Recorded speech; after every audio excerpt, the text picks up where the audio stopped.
नमस्कार मंडळी. आज आहे रविवार 7 सप्टेंबर 2025. सकाळचे 6 वाजले आहेत आणि आपण पाहत आहात अमोक चॅनल. आम्ही घेऊन आलो आहोत आजची मोठी बातमी. भारताकडून विजय मल्ल्या आणि नीरव मोदी यांच्या प्रत्यार्पणासाठी पुन्हा जोरदार प्रयत्न सुरू झाले आहेत. नुकतीच ब्रिटनच्या क्राऊन प्रॉसिक्युशन सर्व्हिसची 5 जणांची उच्चस्तरीय टीम तिहार कारागृहाला भेट देऊन गेली. त्यांनी तुरुंगातील परिस्थिती, सुरक्षा व्यवस्था आणि मानवाधिकारांचे निकष तपासून पाहिले. का बरं? कारण ब्रिटनच्या न्यायालयाने याआधी स्पष्ट सांगितलं होतं की भारतातील तुरुंगांची स्थिती समाधानकारक नाही. अशा जागी प्रत्यार्पित गुन्हेगारांना ठेवणं म्हणजे मानवाधिकारांचं उल्लंघन ठरेल. यावर उपाय म्हणून भारताने नवा प्रस्ताव दिला आहे, विशेष संकुल. तिहार कारागृहातच स्वतंत्र व सुरक्षित विभाग तयार केला जाईल, जिथे अशा हाय प्रोफाईल आरोपींना ठेवण्यात येईल.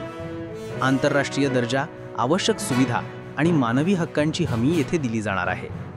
हा प्रस्ताव मंजूर झाल्यास विजय मल्ल्या, नीरव मोदी, ललित मोदी आणि संजय भंडारी यांना भारतात परत आणण्याचा मार्ग अखेर मोकळा होऊ शकतो.